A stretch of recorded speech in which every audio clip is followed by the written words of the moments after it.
Nikki froze in the doorway. Strange women's shoes had been left in the hallway, and suspicious noises were coming from the bedroom. A banal situation, described by many TV series and books, except Nikki never thought it could happen to her. On almost unbendable legs, she approached the bedroom and opened the door. She wasn't mistaken. Paul, her boyfriend, was entertaining a long-legged girl with red hair in their bed. A lump formed in her throat that could have turned into a desperate sob at any second, but Nikki decided she wouldn't give these two the pleasure of seeing her tears. She turned around and walked out, slamming the door loudly. As she ran out, she gulped in air, breathing heavily and trying to calm down, but it was no use. Tears burned her face. "How could he?" she asked aloud. A passerby turned around, thinking the question was addressed to him, but Nikki quickly walked away from the house she had long considered her own. "I'll pick up my things tomorrow or another day," Nikki pondered, calming down a bit, though deep down she already knew she would never go back there. Tucking herself into a warm scarf, she hurried to the nearest cafe as a snowstorm began. Dark clouds gathered, and the wind was so strong it chilled her to the bone. Entering the cafe, Nikki was horrified to realize she had forgotten her purse. Searching her pockets, she managed to scrape together enough for a coffee. "Without a man, and now without even money," she thought, taking a sip of coffee. "Good thing I slipped my phone into my pocket, or I'd be without communication too." When she warmed up a bit, the waiter announced the cafe was closing soon. Nikki shivered looking out the window. The blizzard was in full swing, and this winter was especially snowy and frosty. She couldn't go home. She didn't want to see the man who had betrayed her. In her pocket, along with her phone, was a bunch of keys, one of which was to her office. With a plan in mind, Nikki hurried to the publishing house, where she had worked for years. "Who's there?" asked an elderly security guard. "Oh, Nikki, I'm sorry I didn't recognize you. What brings you here at this late hour?" "Mr. Wells, may I sleep in the study?" Nikki asked, her voice shaking from the cold. Mr. Wells had worked as a security guard at the publishing house for years. He was kind and cheerful, and all the employees loved him. "Of course, Nikki," he fussed. "How can I leave you out in the cold? Come in. I'll put the kettle on. You're shivering all over. You'll get sick that way." Nikki opened the office, took off her down jacket, and had a cup of herbal tea, carefully brewed by the guard. She valued her work very much. Paul was a director of the publishing business, while Nikki, having graduated from journalism school, joined Paul's staff and later became editor-in-chief. She quickly gained authority and respect among her colleagues, because she often took on Paul's responsibilities. She was always eager to help him, especially since they started dating. Though Paul never proposed to her, she sincerely considered them a family, and the stamp in the passport a formality nobody needed. "Well, that's it, Nikki. It's over. The man you thought was the love of your life has turned out to be a scoundrel and a traitor," she said in a low voice, and laughed nervously. The picture of betrayal came back to her eyes again and again, and locking herself in, Nikki finally gave vent to her feelings. In the morning she was awakened by a noise in the waiting room. The door was banging loudly. "Open up! Nikki, open up, I said!" Paul shouted. The woman's heart pounded frantically. She didn't want to open the door, but she had to. Paul entered the office without closing the door, even though employees were coming to work. "Why didn't you spend the night at home?" Paul asked. Nikki stared silently out the window. She was afraid he would see her tears. "But no, I won't give him that pleasure," she thought, trying to look at Paul nonchalantly. "Didn't mean to distract you, Mr. Talley, from important business." "Don't sweat the small stuff, Nikki. I'm a man, and my male nature couldn't wait for you to give me time. Think about it. One day you're tired, then you're working, then something else. And what do you offer me?" "Are you saying it's my fault you brought some girl into our house?" Nikki felt like she was having a hard time breathing. She had assumed anything, but For him to turn around like this was too much. She decided to end the conversation and tried to leave, but Paul literally pinned her against the wall. "Where are you going? Do you really think I'm just going to let you go?" he asked defiantly. "Let go, Paul. It's over. I don't want to see you again." Nikki tried to free herself from his strong grip, but couldn't. "Have you thought well, Nikki?" Paul asked angrily. "You are worthless without me. Remember what filth I got you out of? Do you want to go back to the swamp you grew up in? No one will give you a job in this city without me." Nikki was silent, trying to hold back tears. She had no family at all. Paul was the only person close to her at the moment. Her parents were gone when Nikki was very young. She was brought up by her grandmother, who also died not long ago. He knew how hard she bore the loss, and now he was hurting her again. "It's a shame I didn't see you for who you are after all these years," Nikki said, and feeling him loosen his grip a little, she broke free and ran away, unable to hold back her sobs. After running a decent distance from the publishing house, Nikki stopped. Her thoughts were confused. "Oh, how could he?" was the only question in her mind. She dreaded the thought of going back to the apartment to get her things and possibly meeting him there again. That was the last thing she wanted in the world. Sighing heavily, she wiped her tears and slowly walked along the streets, deciding to return for her things later, when she had calmed down a bit. Nikki tried to rethink her life. Where had she gone wrong? Why had Paul started cheating on her? After all, he loved her. She could feel it. It was true that he had changed a lot lately. He was often irritable, rude, and always late from work. Now she realized why. Tears came to her eyes again when Nikki thought about it. It was the moment when she was trying her best to help Paul in his work and support him, and in gratitude he was having affairs with other girls. Coming to the flower store, Nikki stood still for a moment, watching the men choose flowers. Looking at her reflection in the window, Nikki smiled sadly. She saw a sad woman with eyes puffy and swollen from tears, with smeared mascara. Turning away from the window, she quickly walked away, immersed in her sad thoughts and not looking around her. Just at that moment, a man came out of the store with a huge basket of white roses, and Nikki collided with him at full speed. Some of the flowers scattered, and Nikki fell. "Watch where you're going," the man said irritably, but nevertheless offered his hand to help her up. At that moment, when he touched her hand, something happened to Nikki that she had been trying to forget all her life since she was a little girl. Her lungs burned, she felt dizzy, and her chest was on fire. She couldn't get up. Her body felt like cotton, and her arms and legs wouldn't obey. Only one picture kept changing in her mind. Nikki saw that the man standing next to her was burning in a black car. The flames seemed to be consuming him, and he was screaming. Feeling all his pain herself, Nikki lost consciousness. When she woke up, the first thing she saw was the concerned face of the very man from her vision. "Oh, you petrified me. You need to go to the hospital. Why don't I call you a cab?" The man smiled amiably. "I'd take you myself, but I can't. I'm rushing," he said, taking out his cell phone to call a cab. "Please, stay at home tomorrow. You are in danger," Nikki whispered. "You must have hit your head. You should see a doctor after all," said the stranger. "No need, I'm fine." Nikki stood up and realized she was on a bench by the bus stop. "I guess when I passed out, he carried me here," she thought. The man shrugged and headed towards a black car parked nearby. "Wait!" shouted Nikki and rushed toward him. "I realize that you will probably think I'm crazy, but I beg you to listen to me. You must not go anywhere in this car tomorrow. I implore you, please, or your life will be in danger." The man smiled, clearly confused by what he heard. "Young lady, would you please go home? You really are overworked," he said as he turned around and got into the car. Nikki sighed heavily. He didn't believe it. Of course, she would have thought she was crazy too if she didn't know about her gift. Trying to get her thoughts in order, Nikki wandered toward Paul's house. She had to get her things.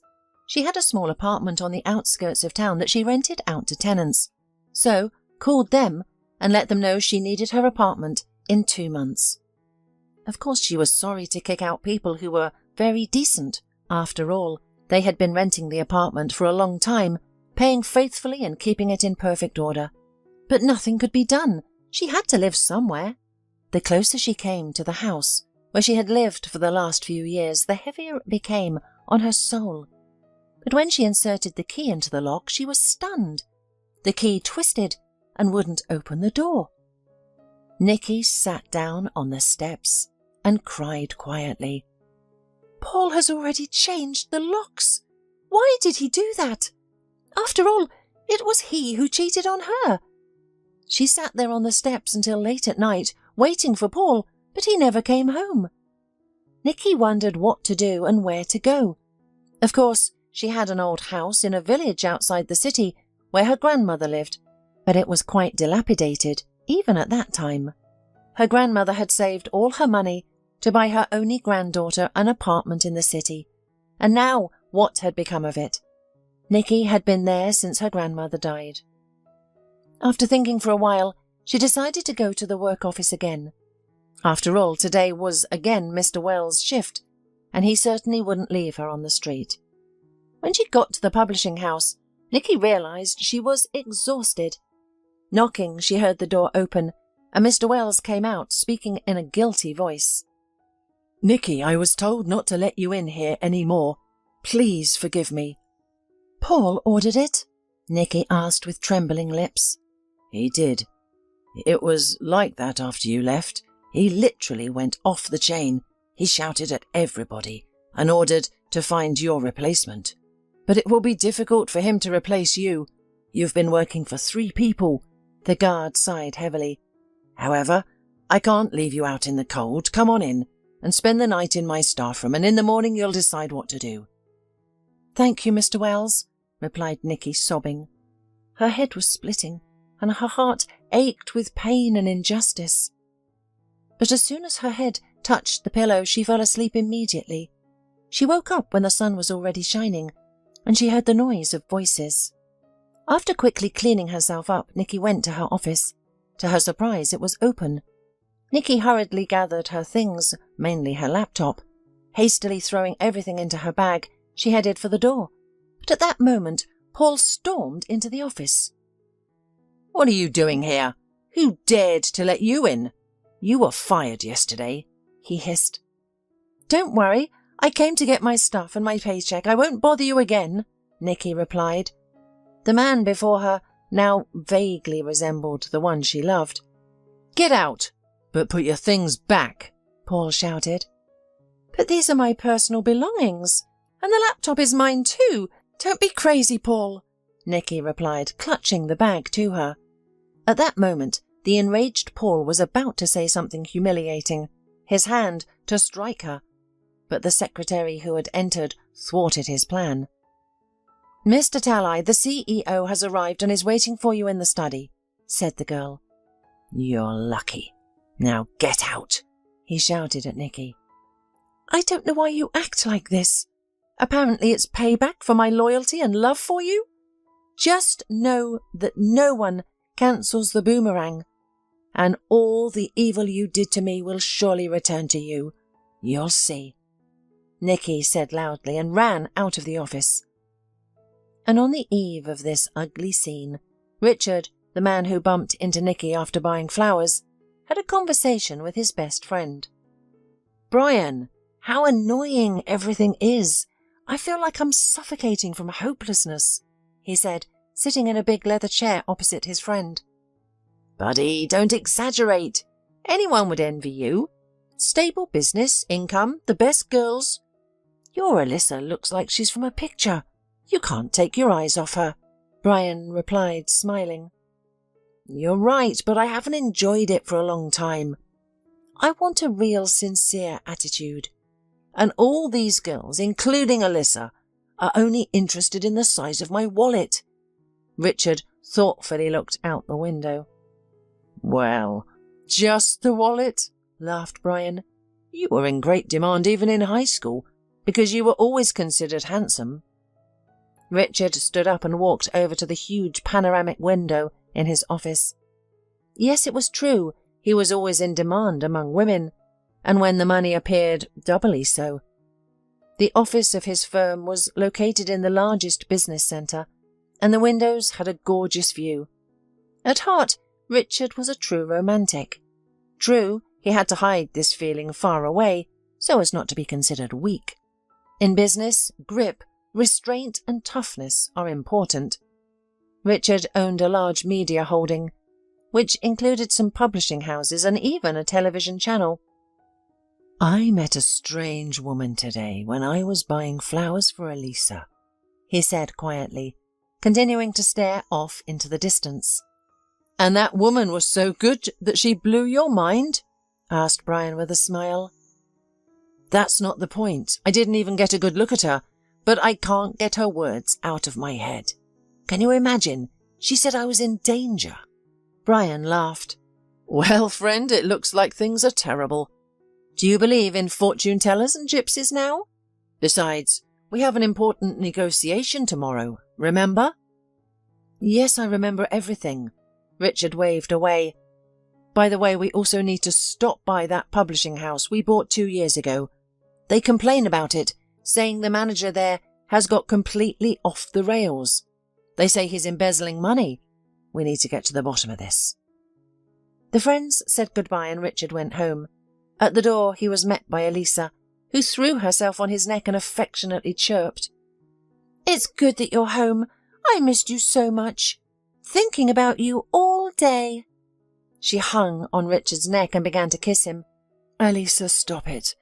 I'm actually tired," Richard said, pulling away from her. "You're such a bore, Richie, and why do I even love you?" Elisa said, playfully pouting her lips. "And do you love?" Richard asked, looking into her eyes. "What do you mean by that?" Elisa began to get angry. Not getting an answer, she continued, "You are always dissatisfied and tired, as if you are some kind of old man." Richard walked to his room and then turned around and said, "I don't keep anyone. If something doesn't suit you, you know where the exit is." Richard lay motionless on his bed, thinking about his life. For some reason he remembered his childhood, when he lived alone with his mother. He considered this perhaps the best time of his life. They lived in a provincial town, far from the bustling metropolis. His father had gone to the capital to make money, but never returned. His mum worried a lot, but she raised her son to be a real man. When Richard finished school, his father suddenly appeared and offered to move him to the city to study, promising a good job afterward. As Richard later realized, his father's other family situation hadn't worked out, and there were no more children. So his father remembered his son, whom he had left a long time ago. By this time, Richard's father was a wealthy man and wanted to involve his only son in his business. Richard didn't want to leave his mother alone, and his resentment towards his father was great, but his mother insisted he go. Finally, the young man gave in. After studying at the university, he went to work for his father. Elisa was also introduced to Richard by his father. She was the daughter of a former prosecutor. Although after her father's retirement her family wasn't wealthy, they had great connections. "Son, take Elisa as a wife. You won't regret it. The girl is the first beauty. Besides, she likes you very much. And her father's connections will open all the doors for us." Richard's father enthusiastically persuaded the young man. At first, everything was not bad in the relationship between the young people. However, Richard began to notice he was only as a sponsor for Elisa. They had nothing in common, and everything was clear without saying. Recently, she began hinting it was time to legalize their relationship. Parents on both sides pressured him. Nevertheless, Richard delayed the proposal and increasingly thought about separation. Suddenly, the image of the woman he met this morning resurfaced, causing him to smile. Taking out his phone, Richard called Brian. "Brian, I'm really sorry, but I will go to my mum tomorrow morning. I can't stay here, I'm suffocating in my own house. Help me out. Go to the meeting tomorrow instead of me." Well, buddy, you've gone completely into despondency. Brian laughed into the phone. But only on what will I go? You know my car is in repair after the accident. No problem, take my car and I'll take a cab to my mother. I haven't been to her for a long time and I miss her very much. Elisa, learning that Richard was going to his mother, made a disgruntled face. Richard, I thought we were going to the club to have fun. What did you forget in your backwater? This backwater, as you put it, is my hometown, the place where I was born, and have many wonderful memories. And besides, the closest person to me lives there, Richard replied. Maybe you can take me too. Finally, I would get acquainted with your mother. No need. Go hang out with your friends. I want to be alone, Richard said firmly. He knew a girl like Elisa was unlikely to be liked by his mother. She was a sensitive person and would immediately realize there were no feelings between them. She had always taught him to marry for love only. Elisa, for decency, asked a little more to go with him, but without getting the approval of the groom, went to get ready for the club.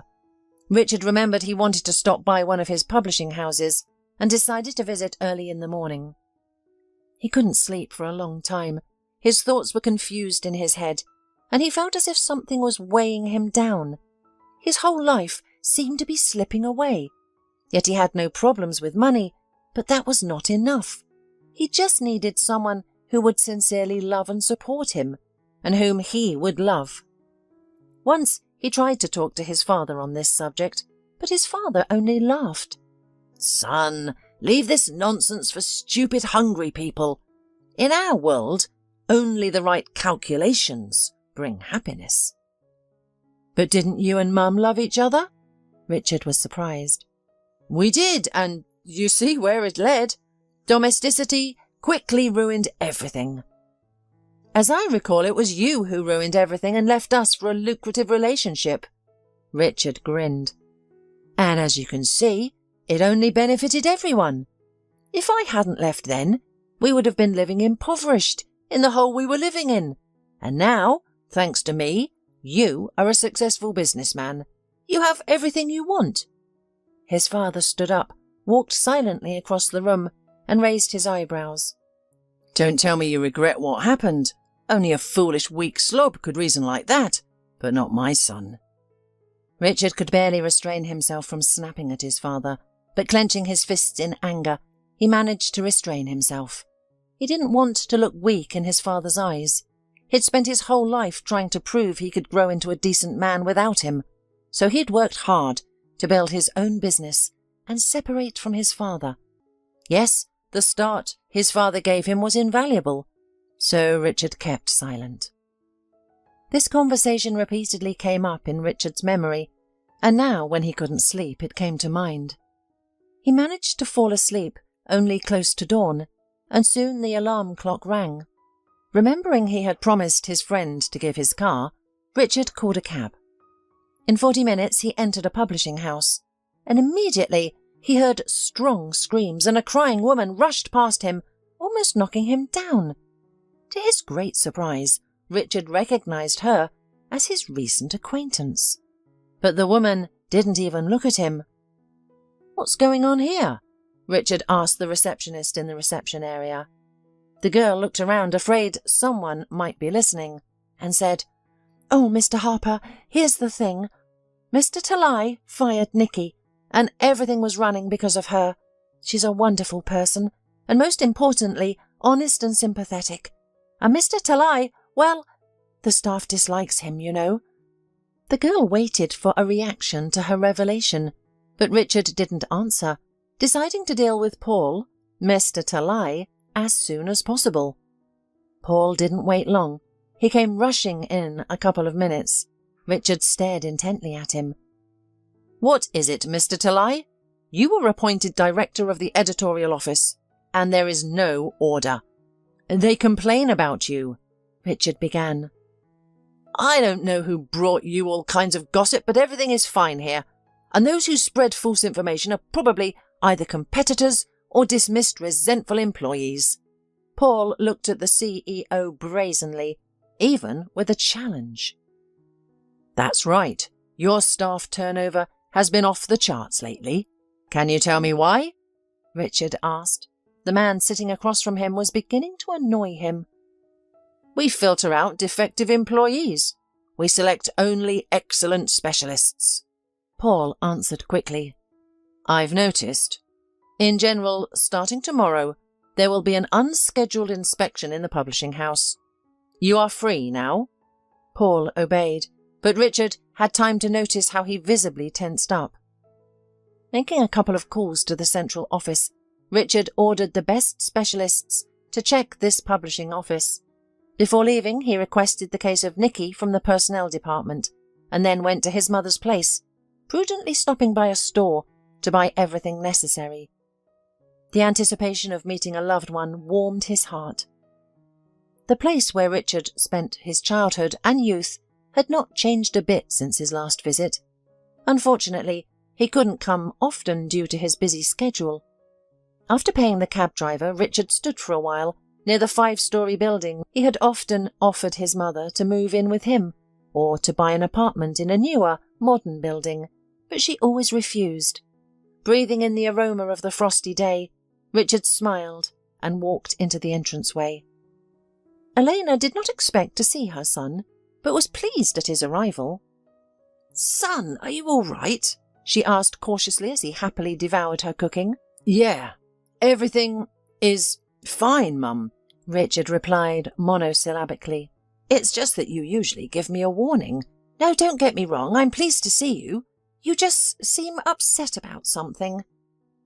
"I'm tired of the hustle and bustle of the city. I haven't seen you for a long time. I missed you," Richard smiled childishly. Elena did not question her son, although she saw that he was obviously puzzled by something. That night, Richard, for the first time in a long time, fell into a deep, peaceful sleep and slept almost until lunch the next day, with his phone turned off. When he turned it on again, messages poured in, as if he had been out of touch for a month. "Call me back right away." There were at least a dozen such messages from Brian. Among them were messages from Alyssa, but Richard decided to deal with them later. Brian immediately answered his call. "Where have you been? I thought something had happened to you." "You've got everyone on edge," Brian shouted into the phone. "Wait, what happened?" Richard was surprised. It turned out that Richard's car had been in an accident and could not be restored. In the evening before going on business, instead of Richard, Brian remembered that he forgot important documents in the office, so he asked the driver to go get them. But the driver got into a terrible accident, and he was in the ICU now. According to the preliminary version, the car had damaged brakes and a gas tank. The car caught fire. "It's not an accident, the police already said," Brian continued. "You and I are lucky. Too bad about the driver. Young guy, newly employed." Richard quickly jumped up and started for home. "Son, are you leaving already? I haven't had an opportunity to talk to you yet." Tears glistened in his mother's eyes. "I have to leave, Mum. I'm sorry. I will definitely come soon. Do not worry." Richard kissed his mother and almost ran to the cab. After 3 days, the official examination confirmed the worst speculation. Meanwhile, Nikki's life was not going well either. The last payment she received was minimal, although Nikki's salary was also not high in relation to her employment and responsibility, and she had never asked Paul to raise her salary. It was embarrassing in front of the staff because everyone knew they lived together. It seemed to Nikki that by doing so she was contributing to their family. 2 hours on a cold train seemed like an eternity. When she got off at the desired station, Nikki felt cold. The wind was blowing through her, and it was a long way to go. It was useless to call a cab. No car would go to the village in such weather. Pulling up her scarf and shoving her hands into her pockets, she walked along the barely visible path. She was practically exhausted when the familiar village showed in the distance. Just a little longer, Nikki thought to herself, gathering her strength. Suddenly, she thought she heard a strange sound nearby. Nikki looked around and noticed a human figure lying in the snow. Cautiously approaching, she heard a man muttering. "What's the matter with you? Are you not well?" the woman said aloud. The man said something, but Nikki couldn't make it out. Taking her phone out of her purse, she shone the light on his face. "Tom, is it really you?" In the person lying in the snow, she recognized her classmate, who lived not far from her.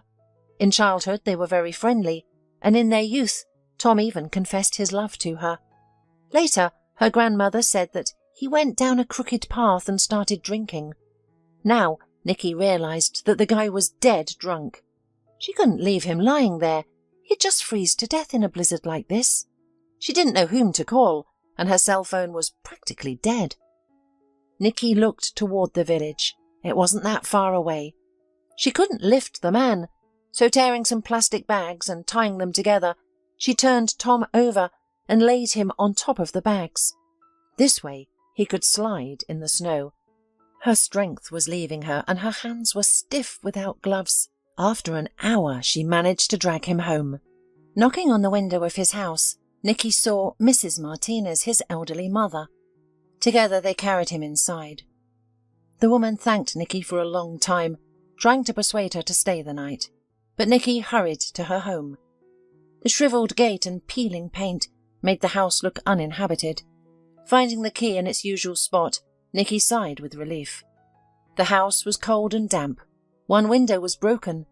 There wasn't much wood in the stack, but it would be enough for a few days. Nikki quickly heated the stove and looked for something to fix the window. Apart from a piece of old linoleum, nothing could be found in the back room. Deciding to make do with it for now, she set to work. After a while, the window no longer let in the cold, and the heat from the furnace gradually filled the house. Nikki lay down on the bed and fell asleep. She woke up with unbearable pain in her hands. They were not their usual colour. Nikki realized she had frostbite. At that moment, there was a knock at the door. On the threshold stood Mrs. Martinez with a basket in her hands. "Nikki, hello, I'm sorry I didn't have an opportunity to thank you yesterday. Before I put my son to bed, you'd already run away." "Well, I didn't do anything special, only what I should do. I couldn't leave him in the cold." Nikki smiled embarrassedly. "You can come in, but I don't have anything to treat you with. I'll go to the store today and get some provisions." "Oh dear, but the saleswoman won't open the store in this weather.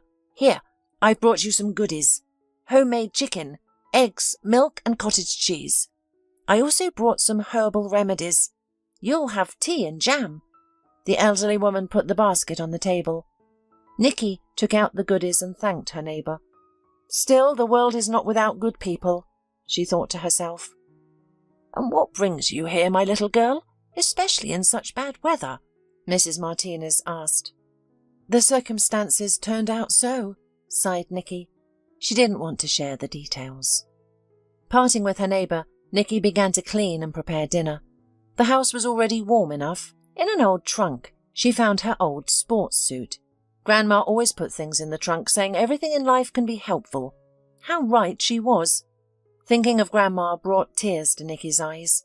It was as if she knew everything in advance. It was not without reason that people treated her warily in the village, but everyone respected her. No one knew about her gift, only her granddaughter. The rest could only guess. Meanwhile, Nikki's hands ached more and more.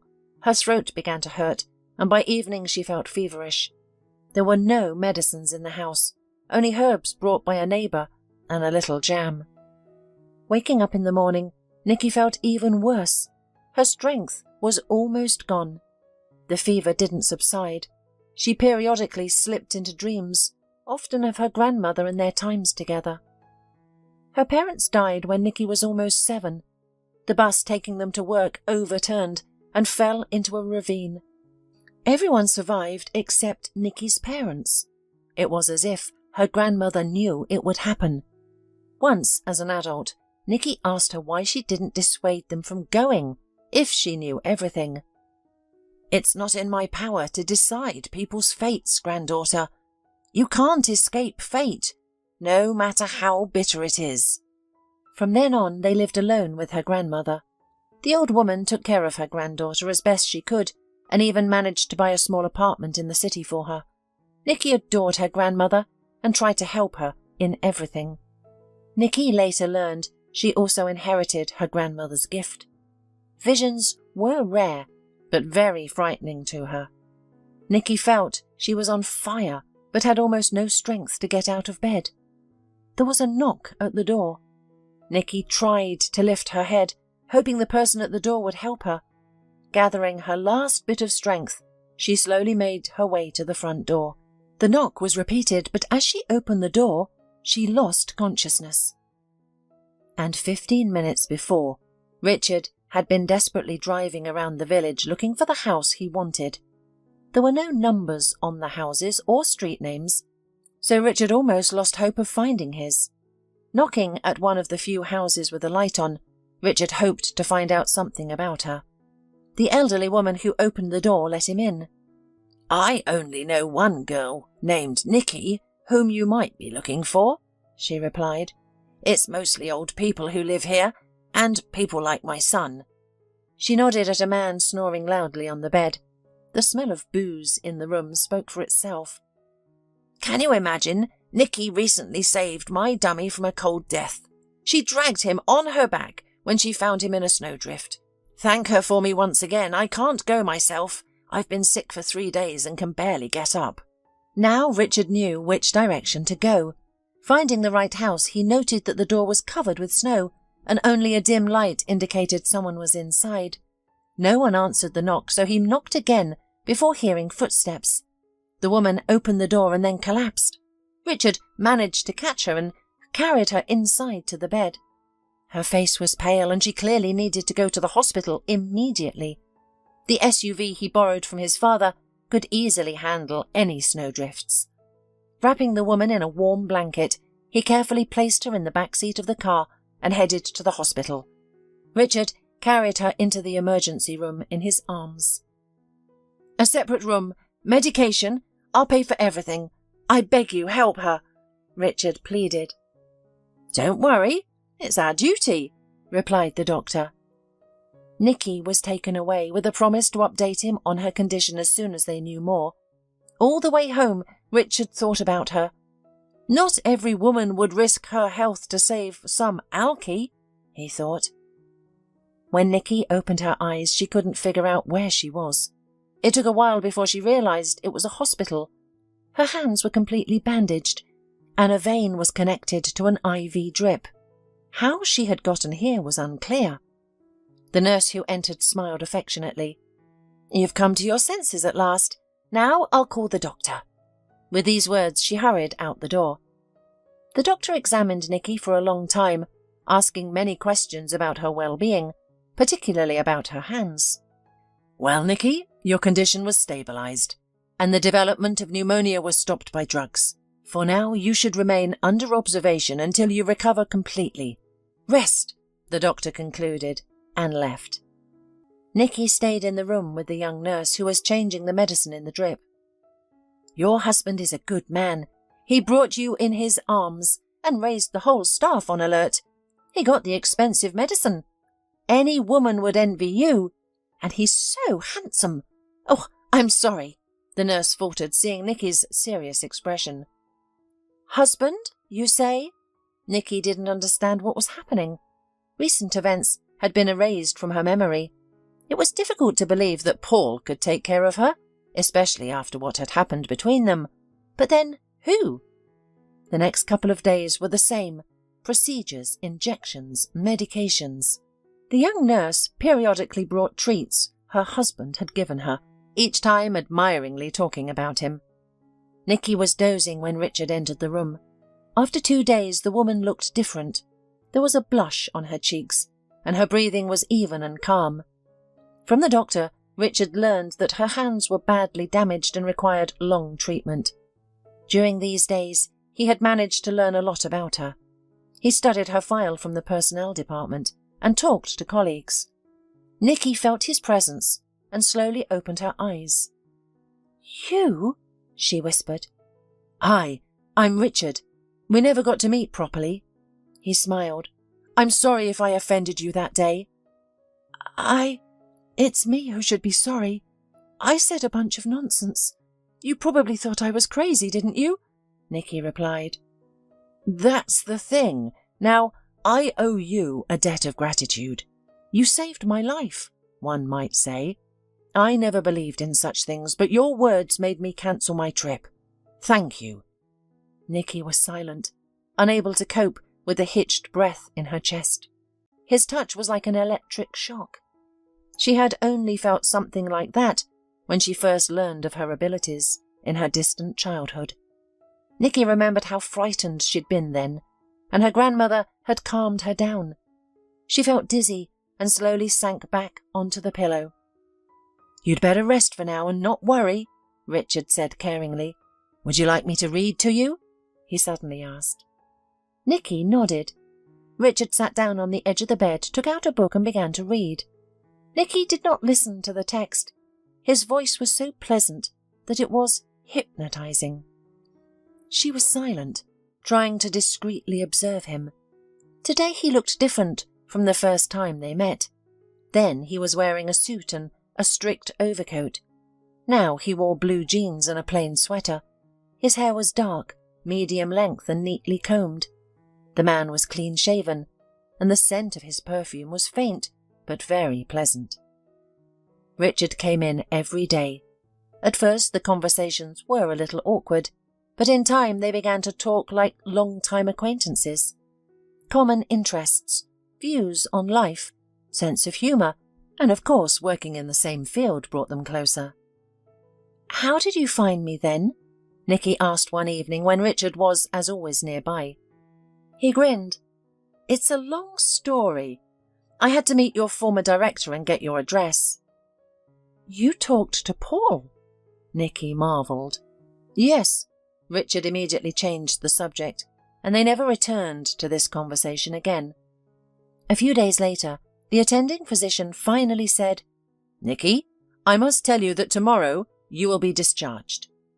The tests care quite decent. We will give you a referral for further treatment at another clinic. Unfortunately, your hands are not healing as fast as we had hoped. The doctor said something else, wrote recommendations on a sheet of paper, and promised to give all the other papers tomorrow at discharge before leaving. The news of the imminent discharge, strange as it may seem, upset Nikki. She did not want to return home. It was very scary to manage everyday life with injured hands. Nikki realized she could hardly cope, and there was no money for continued treatment. The treatment she was receiving now, as the nurse had hinted, was paid for by Richard. That evening, for the first time, he did not come to see her. Nikki waited until nightfall, but in vain. Sleep didn't come either, and various thoughts filled her head. Having spent almost the whole night awake, early in the morning she gathered her few belongings and went to the doctor's office. After picking up the discharge papers, she slowly made her way to the exit. Nikki! She heard a familiar voice very close by. Oh, I was afraid I was late. Richard was standing with a bouquet of flowers. I'm sorry, yesterday I couldn't come. I was so busy. I had to solve many important things. Let's sit down, we can talk, Richard offered, pointing to the hospital cafe. I talked to the doctor, Richard began. He told me that you need further treatment and it's quite serious. I don't think you should go back to that house in the village. It is practically uninhabitable, and getting to the city for treatments from there is unrealistic. And how will you support yourself at home? Richard paused. I have an apartment in the city, Nikki replied quietly. I know that too, as well as the fact that you are out of work because of Paul, the man said tensely. I have a business proposal for you. I offer you a job and accommodation in my house, he said, looking questioningly at her. What kind of work? Doing what? I don't really understand. Nikki was confused. Her mind was a complete mess. Nikki, you're an excellent specialist in your field. I'm sorry, but I had to make some inquiries. I have a very interesting project in mind, but I need the help of someone I can trust completely. That person is you. I have confidence in you, and you have the necessary experience. So far, only a minimal circle of people know about it. We'll discuss the details a little later." Richard covered her hand with his. "I have a big house. You will have your own room and workplace. You will visit all the necessary procedures so that you recover faster. Think about it. Isn't that the best way out of this?" "I don't know." Nikki looked into his blue eyes, and after a short pause she agreed, thinking to herself, whatever happens. She did not want to part with Richard. He smiled and exhaled with relief. "Then let's go." Nikki nodded and they headed to the parked car. It wasn't an SUV waiting for them in the parking lot, but a dark blue executive sedan. "Decided to change my image," Richard laughed, seeing the question in her eyes. It was quite far to their destination. They had a casual conversation, laughing and joking along the way. But the closer they got, the more serious Richard became. Finally, he stopped the car at the entrance to a private village. "Nikki, there's something else I'd like to tell you." Richard paused for a moment. "In the house besides me lives Alisa, my girlfriend." This information hit Nikki like a cold shower. A lump formed in her throat and her eyes watered. "I understand," Nikki replied in a shaky voice. "Don't worry, Alisa doesn't understand anything about work, so no one will interfere with yours."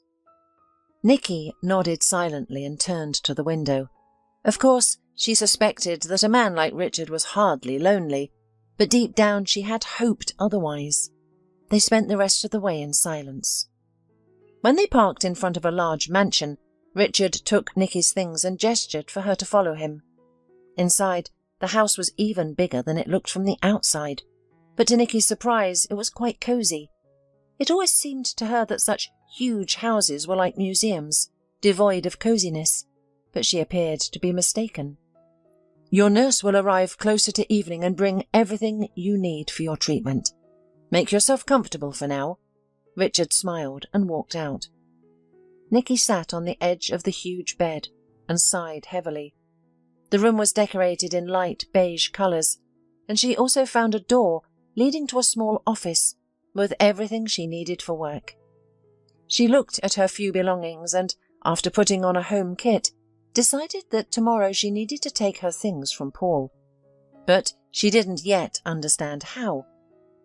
Toward evening, a nurse actually came to her, treated her hands, and gave her the necessary medicine. It was obvious that the woman was a professional, and she was also very pleasant to talk to, which Nikki now missed very much. When Nikki heard a knock on the door, she shuddered. It was Richard. He invited her to come down to the dining room for dinner. Nikki put on her slippers and followed him. At the table he smiled welcomingly, pointing to the seat opposite him. "Can you forgive me?" he asked. "For what?" Nikki didn't understand. "For almost starving you to death." Nikki laughed. "It's good for a girl to go dieting." "You don't need it," Richard winked merrily, glancing over Nikki's figure. "I see you're having fun," they heard a woman's voice. A young woman was coming down the stairs, approaching the dinner table. The cheerful mood quickly faded away. The woman walked up to Richard and kissed him. "Hello, darling. And I didn't know we had guests. Can you explain?" she asked defiantly. "Yes, this is Nikki, my personal assistant.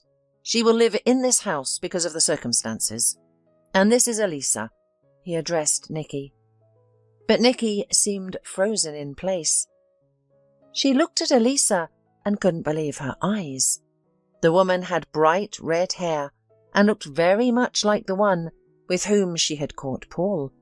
"Are you going to drag all the female workers to our house now, or is this one special?" Alisa asked defiantly. "To my house, you mean?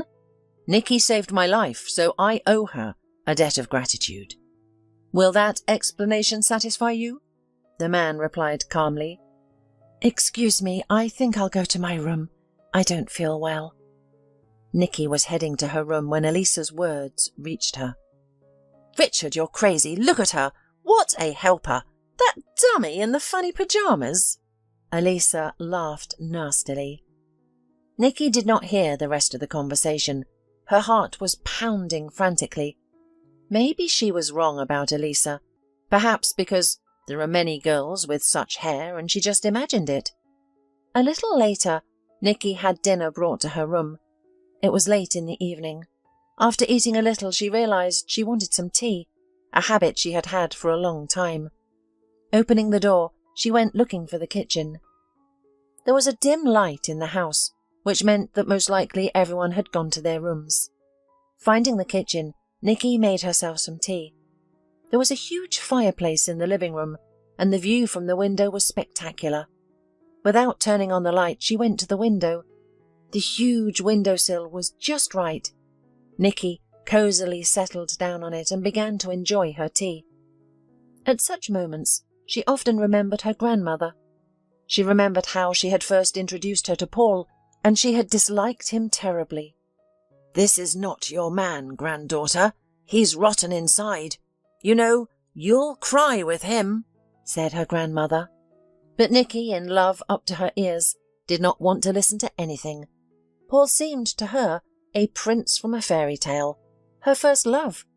After graduation, Nikki moved into his apartment, renting out to her tenants.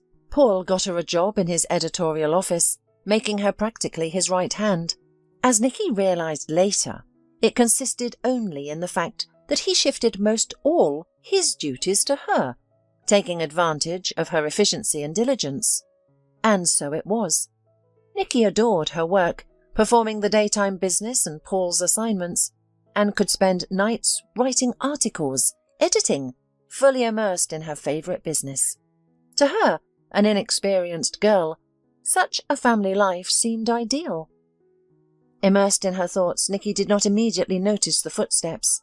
"Am I disturbing you?" She heard Richard's voice nearby. He stood with a cup of flavoured drink in his hands. He was wearing a home robe, and his wet, dishevelled hair suggested that he had recently showered. She hadn't seen him like this before. The man took a seat next to her. "I can't sleep either," he said. "I like to sit in silence with a cup of tea before I go to bed." Think. Dream. Me too, Nikki sighed. And I also like to look at the night sky, at the stars. Evenings like that inspire me to do something new. Richard smiled. You're a wonderful woman, Nikki. I've never met anyone like you before. Tell me, how did you realize I was in danger? Nikki had long expected to hear that question. I don't know how I did it myself. My grandmother had the gift of foresight or something. I guess I got it from her, only it was very rare, just a few times. She always said my visions were life-changing. That's it. No other explanation. Nope. Thank you, Richard whispered, looking intently at Nikki. The silence dragged on. I think it's time to go to bed, Nikki smiled, trying to lighten the mood. Yeah, sure. Get some rest. You've had a hard day. Richard wished her a good night and stayed in the living room. The next morning, Nikki woke up when the sun came up. Her arms ached, but not as much as before. Going to the window, she saw Richard heading to his new car. He was wearing a business suit today, just like when she'd first seen him. As if sensing her gaze, he turned around and looked at her through the window. Nikki smiled embarrassedly and waved at him. The man waved back and got into the car. Today, Nikki decided to familiarize herself with the work ahead, but first she should shower and have breakfast. Going downstairs, Nikki caught Elisa sitting at the table. The girl froze in indecision. You again? Listen, dearie. She turned to Nikki. This is a dining area for the owners of the house, not for the staff. Richard took you on loan to help with his work, didn't he?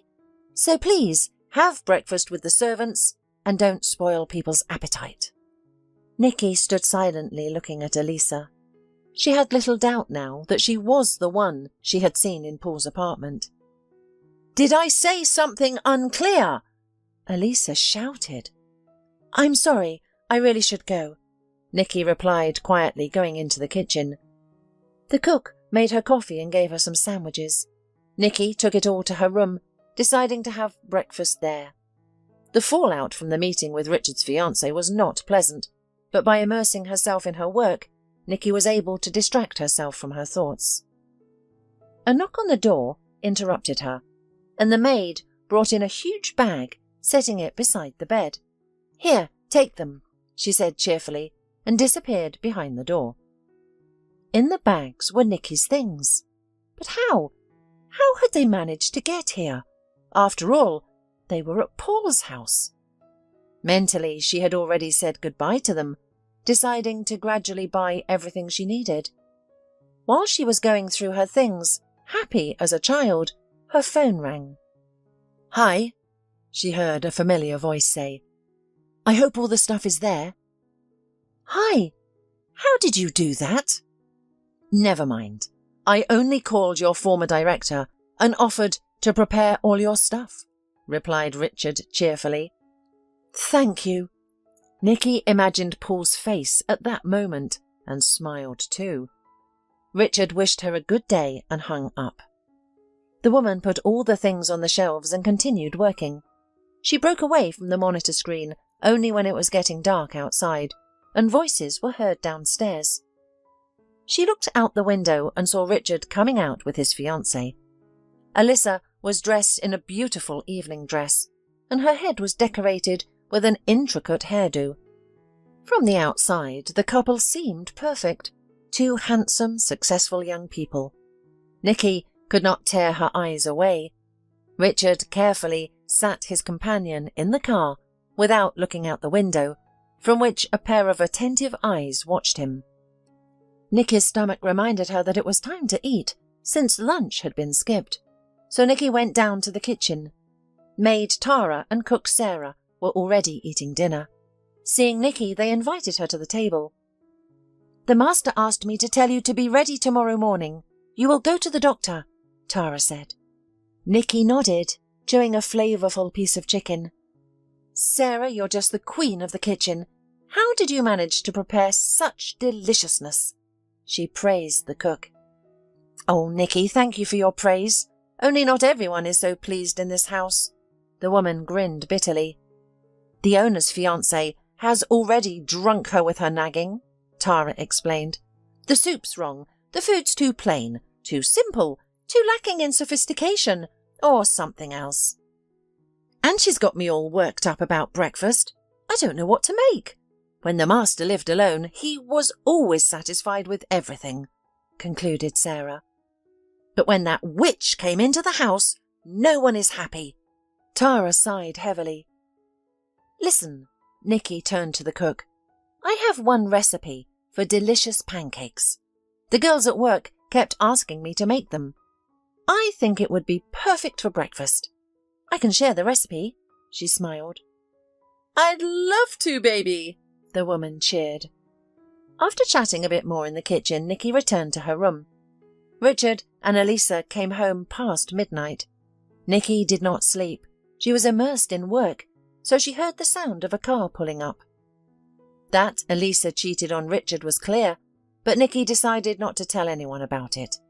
It's someone else's relationship, and meddling in their affairs was not her habit.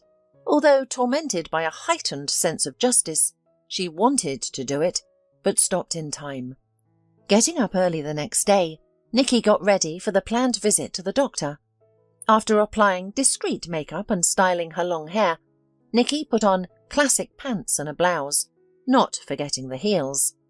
There wasn't much time left, so she hurried to the kitchen to have breakfast and help Sarah, as she had promised the day before. And soon a plate full of flavourful pancakes with Nikki's special fruit sauce was on the table. Now that everything was ready, she savoured the aromatic coffee, glancing at the clock, afraid to keep the driver waiting. Richard showered, dressed and went down to the living room, where Elisa was already waiting for him at the table. His head ached terribly. Last night did not bring the desired pleasure. Lately, joint outings with Elisa strained him. They rarely had breakfast together, so he was surprised. "I'm really surprised, and what made you get up so early?" asked Richard. "I decided that we don't spend enough time together, and eating together might make us closer." "Where's Nikki?" Why isn't she at breakfast?" "As far as I know, she should be up by now," Richard asked, changing the topic. "Don't you think servants don't belong at the same table with us?" Elisa looked at her fiancé defiantly. "She's not a servant. I thought I told you. She saved my life. That's why she is a guest in my house. Now what? Am I supposed to put up with this mongrel next to me? Have you seen the stupid pyjamas she wears?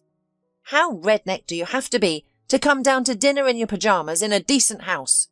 Yes, I told her to eat with the servants and not dare disturb us."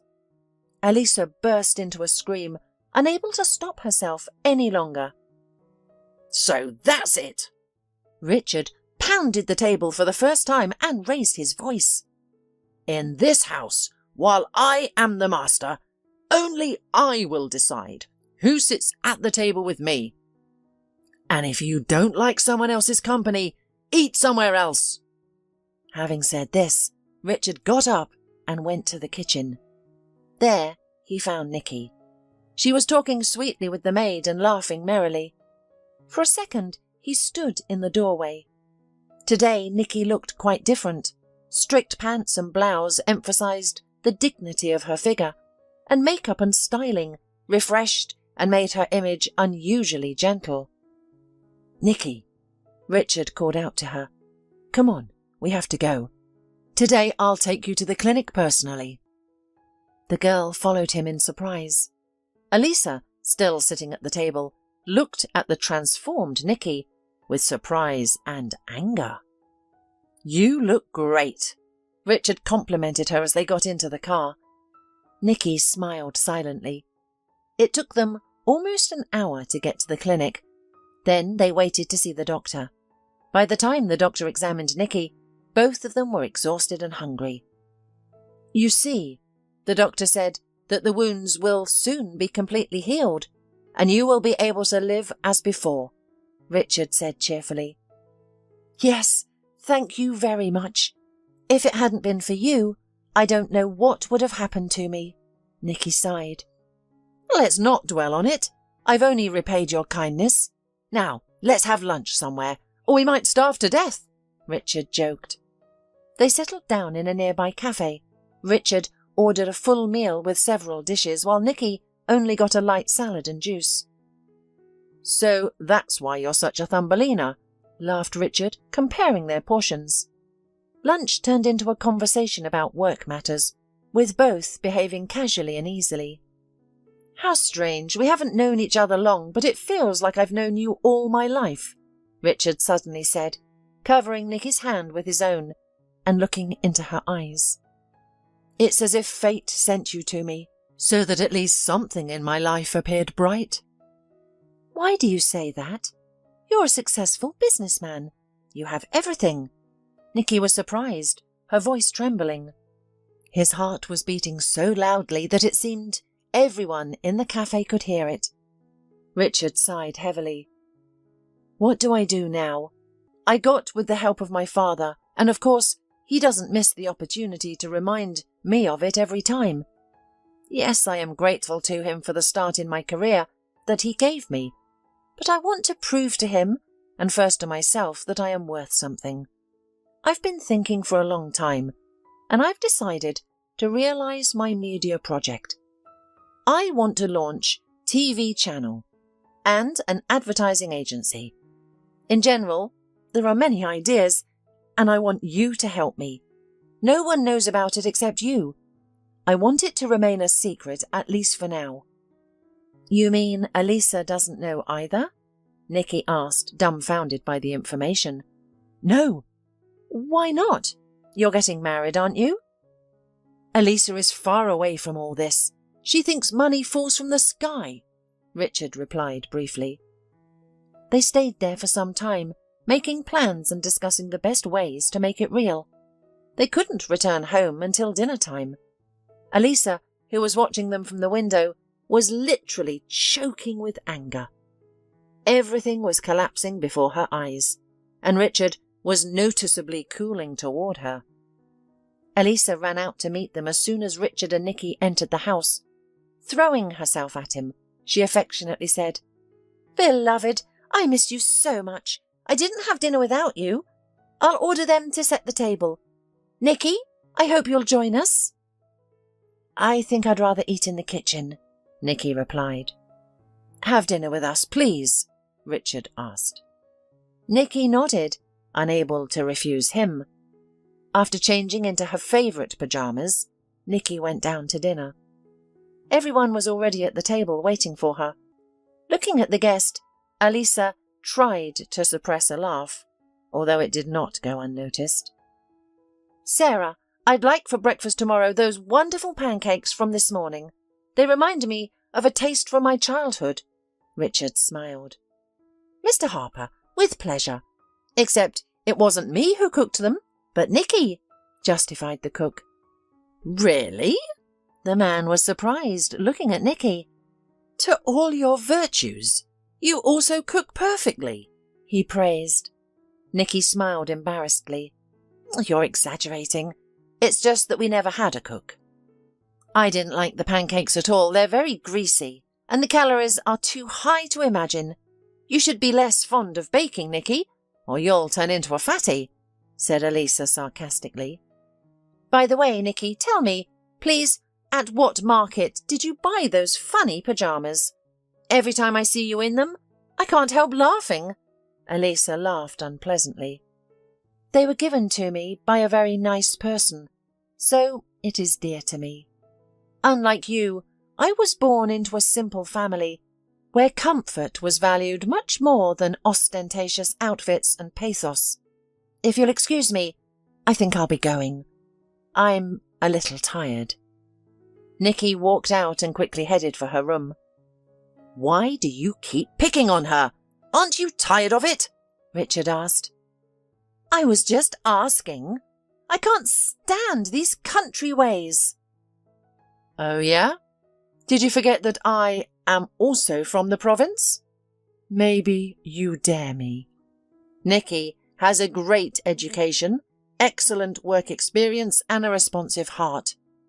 And what can you do?" Richard raised his voice. "Maybe you want to trade me for this provincial girl, and I thought, why did you bring her here? Now it's clear." "I hope you don't regret it," Alisa said, leaving the dining room. Richard couldn't sleep. Tonight he lay down in the living room. Nikki was constantly on his mind. It was easy and comfortable with her. He could be himself, and he was also insanely drawn to her. They had spent a lot of time together the last few days. Probably still in the hospital, he realized she was not just a random person in his life. In the morning, Richard woke up with a heavy head. Adding to this was a call from his father, who asked for a meeting in a disgruntled voice. The day promised to be full. Recently, communication with his father did not bring positive emotions, only reproaches and claims. That's why Richard decided to start his own business from scratch. But no one had to know about it yet, except Nikki. She was the only one he could trust. Hastily drinking coffee, Richard went to his father's office. "What's the emergency?" asked Richard, entering the spacious office. "I won't beat around the bush. Alisa called me yesterday complaining," his father said, pausing and looking questioningly at his son. "Ah, that's what it is," Richard grinned. "And you decided to play peacemaker and mediator, right?" "Don't exaggerate. Your fate matters to me. If you're doing something stupid, who's going to guide you but your own father?" "Don't you think the time for parenting is long past? I'm not the little boy you abandoned when I needed you the most. I'm old enough now to handle my own affairs," Richard replied irritably. "Don't be foolish, son. Alisa is perfect for you, and her father's connections will open many doors for us. Besides, the girl is deeply in love with you. What more do you want? And what's the story with some tramp you brought into the house?"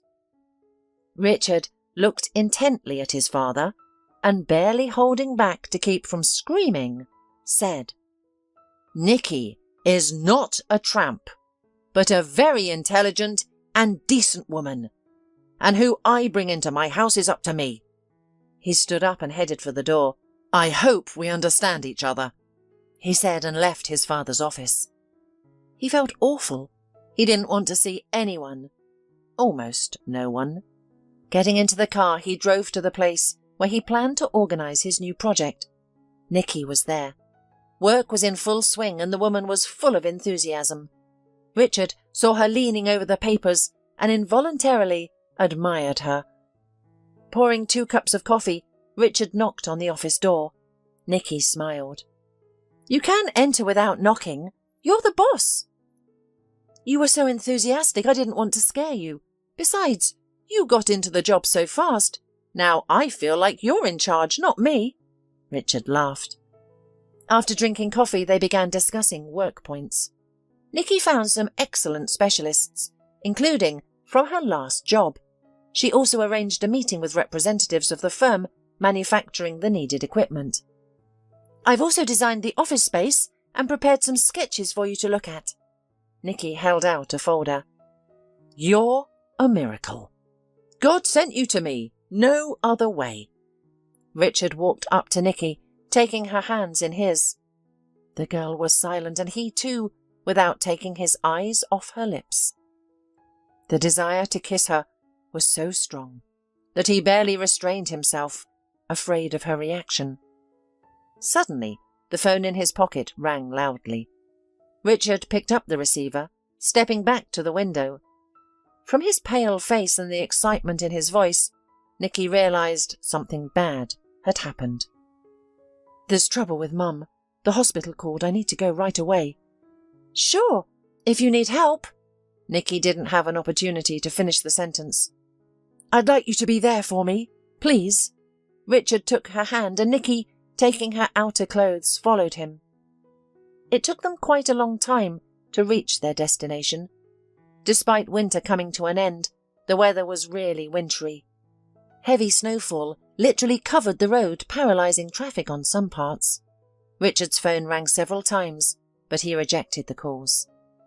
They arrived at the hospital almost at night and went straight to the attending physician, who said that Richard's mother had had a heart attack.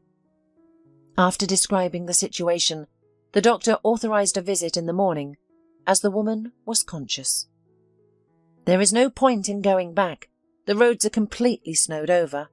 Richard addressed his companion. Let's spend the night in Mum's apartment, if you don't mind, of course. Nikki didn't oppose. She couldn't imagine her life without this man. Strange, but not so long ago, she thought she loved Paul. And now, she tried to chase away thoughts of Richard.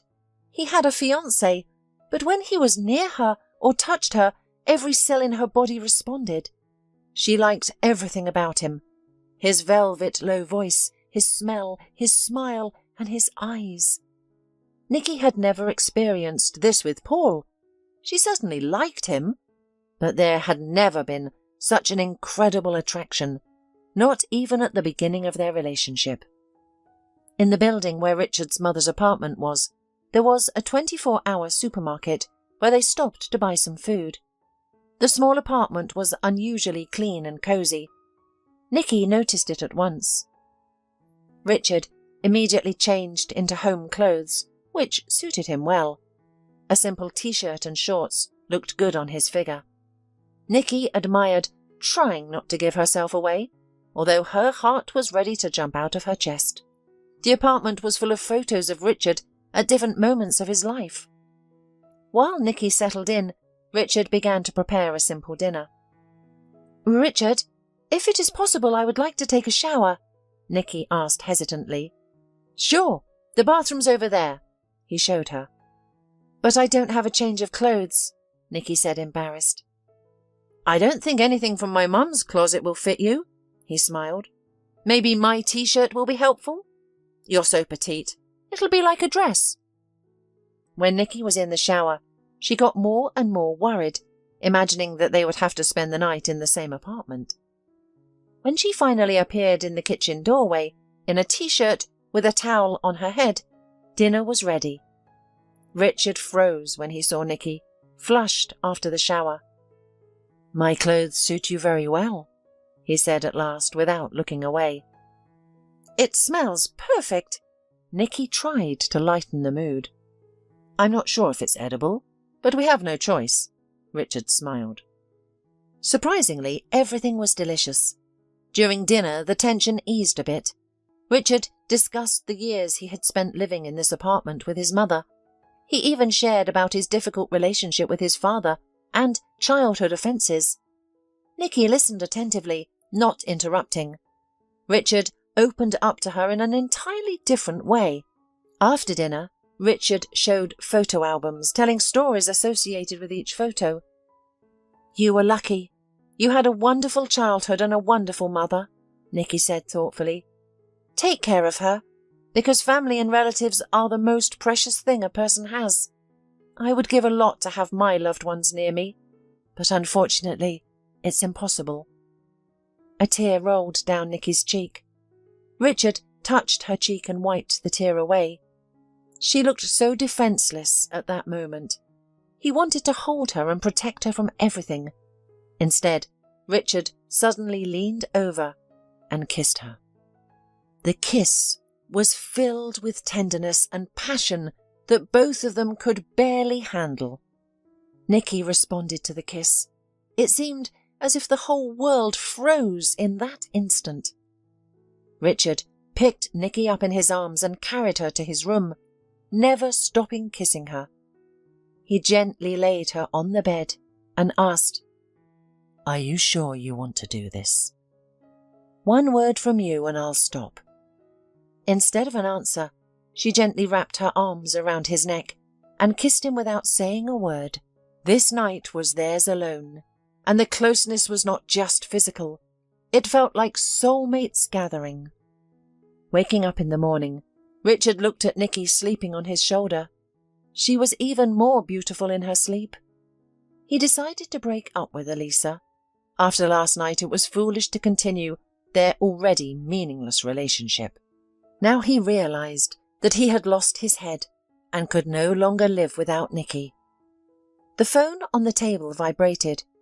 Trying not to wake Nikki, Richard went into the kitchen and closed the door behind him. But as soon as he left, she opened her eyes. She wanted to scream with happiness. Pulling on her t-shirt, she wanted to go out, but heard snatches of conversation that held her at the door. "Elisa, stop it! Mum's in the hospital. I'll be there tomorrow or in a couple of days, as soon as her life isn't in danger," Richard said, and Nikki realized it was just a one-night meeting for a man who was about to get married. The morning was busy. After breakfast, they went to the hospital. First, Richard visited the attending doctor, and then they went into his mother's room. The woman was weak but very pleased to see her son. When Nikki decided to leave them alone, the woman said, "You're glowing, son. I'm so pleased that you have finally found your love." Richard held her hand and smiled. They stayed together for 2 more days until the doctor informed them that there was no longer any danger to his mother's life. Early in the morning, they got back to the city. "I'll talk to Elisa today and explain that we need to part," Richard said as they entered the house. But in the living room, his fiancée was already waiting for him. She immediately threw herself into his arms, talking about how much she missed him. Casting a contemptuous glance at Nikki, she kissed Richard on the lips, confusing him.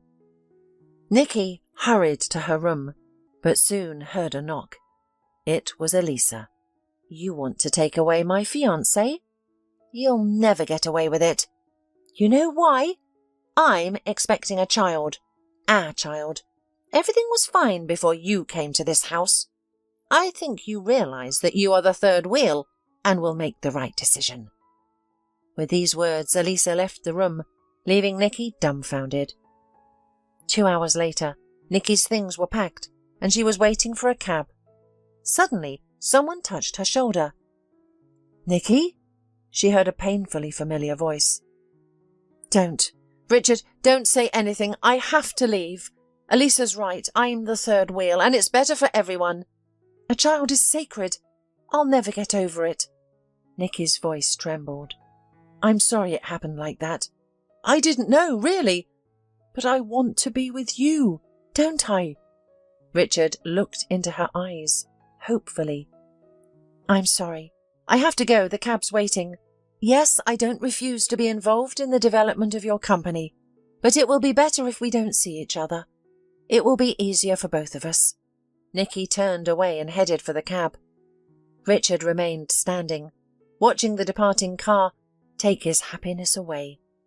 Yes, he could leave Elisa and help her and the child financially, but he realized Nikki would not support or accept such a decision. Nikki settled into her apartment, which had already been vacated by tenants. From morning until late evening she worked hard, gradually making progress and solving many issues.